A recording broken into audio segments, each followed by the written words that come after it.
매일 말씀 10분 강론 연중 25주간 금요일의 말씀입니다. 루카복음 9장 18절에서 22절입니다. 예수님께서 혼자 기도하실 때에 제자들도 함께 있었는데 그분께서 군중이 나를 누구라고 하느냐 하고 물으셨다. 제자들이 대답하였다. 세례자 요한이라고 합니다. 그러나 어떤 이들은 엘리야라 하고 또 어떤 이들은 옛 예언자 한 분이 다시 살아나셨다고 합니다. 예수님께서 다시 그러면 너희는 나를 누구라고 하느냐 하시자 베드로가 하느님의 그리스도이십니다 하고 대답하였다. 그러자 예수님께서는 제자들에게 그것을 아무에게도 말하지 말라고 엄중하게 분부하셨다. 예수님께서는 이어서 사람의 아들은 반드시 많은 고난을 겪고 원로들과 수석사제들과 율법학자들에게 배척을 받아 죽임을 당하였다가 사흘 만에 되살아나야 한다 하고 이르셨다. 주님의 말씀입니다. 그리스도님 찬미합니다. 네, 오늘은 루카복음의 베드로의 고백입니다.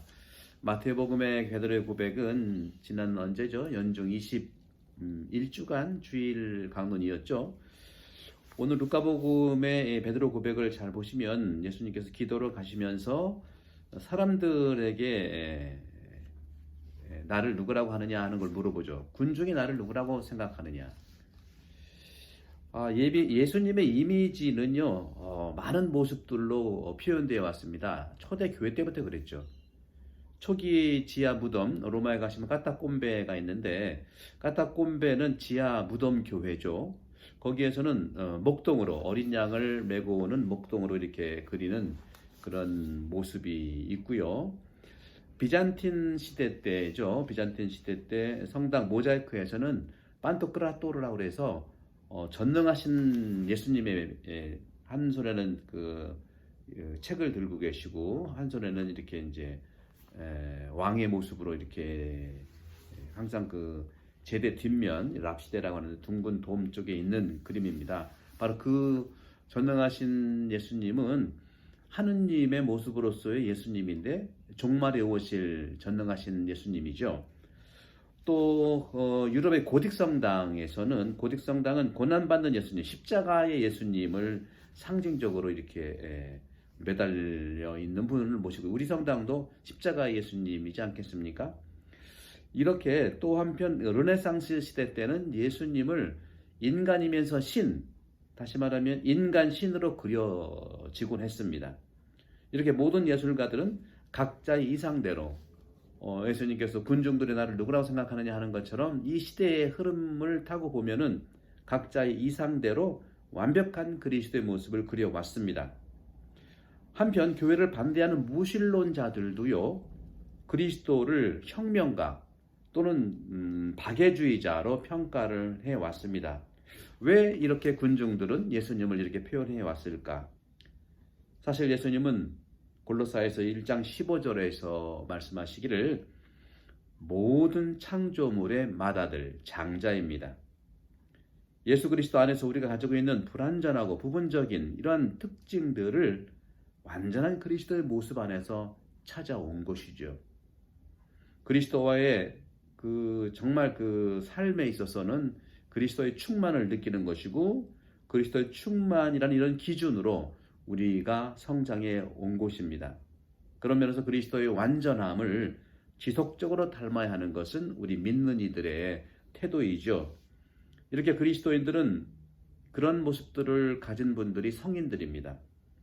그리스도인들은 그런 성인들의 삶을 읽고 사랑함으로써 그 성인들 안에 있는 예수님을 참으로 만날 수 있는 겁니다. 그들 안에서 성인들의 삶 안에서 그리스도의 완전함을 발견할 수 있기 때문이죠. 이와 같이 성인들의 삶은 그 증표를 읽어내고 그리스도의 충만을 이해하도록 돕는 것이죠. 여러분 각자 수호 성인이 있잖아요. 저는 비호고요. 여러분들은 모든 그런 자기 수호 성인들을 통해서 그리스도를 만나시기 바랍니다. 이렇게 예수님께서는 오늘 군중이 나를 누구라고 생각하느냐 하고 얘기하며 동시에 너희는 나를 누구라고 생각하느냐? 너희는 나를 누구라고 하느냐? 루카복음 9장 20절이죠. 군중이 그리스도를 누구라고 했는가? 또한 하나 더 나아가서 사도들은 그리스도를 누구라고 생각하는가? 제자들은 바로 그리스도에 가까이 있는 자들입니다. 저도 여러분과 함께 나누고 싶어요. 여러분들에게는 예수 그리스도가 누구십니까? 여러분은 그리스도를 누구라고 합니까? 이런 점에서 제자들은 그리스도께서 말씀하시는 것을 듣고 업적을 직접 본 사람들입니다. 여러분들도 그리스도의 말씀을 듣고 그리스도의 삶을 직접 체험하시는 분들이지 않겠습니까? 모든 그런 삶이죠. 제자들이 직접 체험한 예수 그리스도를 어떤 말로 표현할 것인가? 이것이 이제 여러 가지 복음서에 나오죠. 마태복음은 지난번에 말씀드린 것처럼 베드로의 내적 고백을 언급했습니다. 마태복음 16장 16절. 살아계신 하느님의 아들 그리스도이십니다. 그리고 메시아라고 하는 이 말은 크리스토스, 그리스 말인데요. 이 모든 것은 바로 신앙의 기초 표현이죠. 예수 그리스도야말로 크리스토스입니다. 메시아이십니다. 이렇게 모든 성경 역사는 이 고백에 집중되어 기록되어 있죠.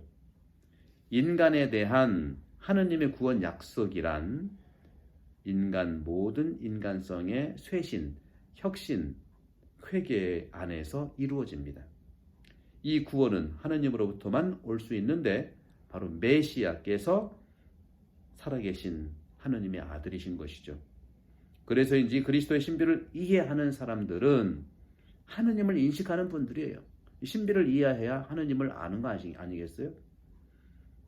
그리스도께서 이 신비의 문이기 때문입니다. 그리스도를 통해서 하느님의 신비를 알고 이해하는 것이죠. 요한복음 10장 7절. 애초에는 사도들은요, 그리스도를 인간으로 알고 그를 따랐어요. 어떤 능력을 보고.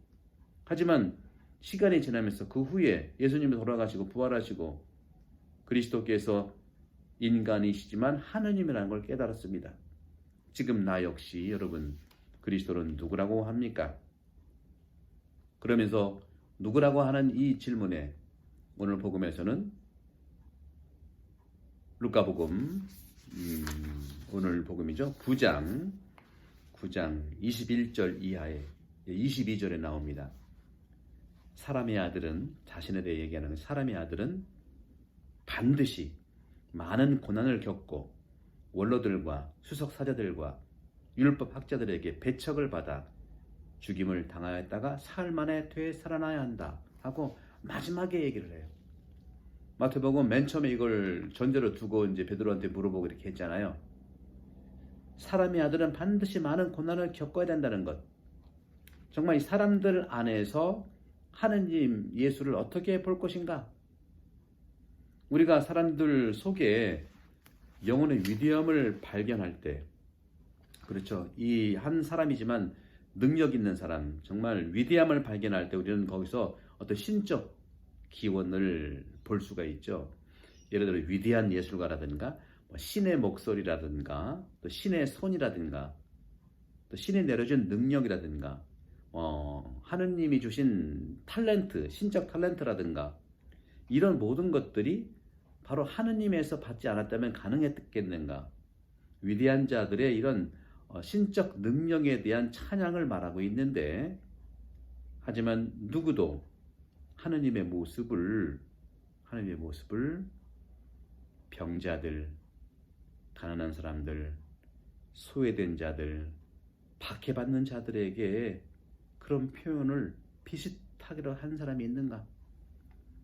주님은 반드시 이런 신적 능력의 그런 것을 드러낸 것이 아니라 사람의 아들은 반드시 고난을 겪어야 된다는 것. 그리고 공생활 전체 항상 고난 중에 있는 사람들에게 가까이 갔다는 것. 이것이 하느님의 지표예요. 그런 점에서 우리는 지금 슬퍼하고 고통받고 실패한 자들에게 하느님이 내린 삶이라고 누구도 얘기하지 않습니다.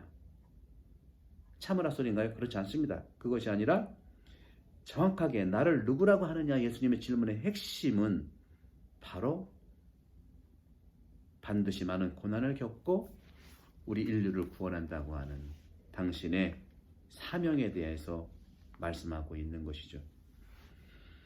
사도들이 예수님의 신성을 고백하자마자 예수님은 고통받고 박해받으며 죽음에 처해진다고 말씀하십니다. 아이러니하죠.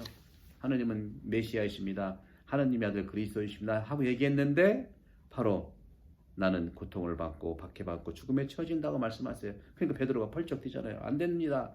그러니까 예수님은 사탄아 물러가라. 너는 나에게 걸림돌이다. 장애다. 여러분들 하느님이 누구냐고 하는 그 정체성의 질문에 하느님은 고통받는 예수님을 통해서 우리에게 다가오신다는 것을 꼭 기억하십시오.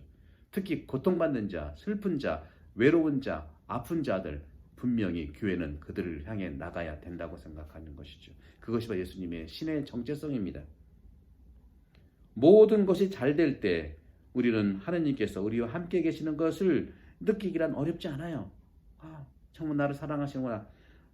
하지만 신앙을 보존하는 그 순간부터 어려움의 순간이 정말 다가오는 것, 그 어려움의 순간이 특별하다는 것을 느껴야 하는 것이 오늘 예수님께서 당신은 반드시 많은 고난을 겪고 율법 학자들과 고통을 받게 된다. 학자들에게 고통은 악마적인 기원을 가지고 있지만 그렇지만 그리스도 안에서는 하느님의 목표이고 그 하느님께서 함께 하시는 이 병자들의 고통을 짊어지고 당신께 다가가도록 아니 예수 그리스도는 하느님께 인도하는 우리의 메시아이십니다. 코로나 팬데믹 이 시기에 특별히 어려운 분들 예수 그리스도를 통해서 분명히 하느님께 다가갑니다. 성부와 성자 성령께서 여러분 모두에게 강복합니다. 감사합니다.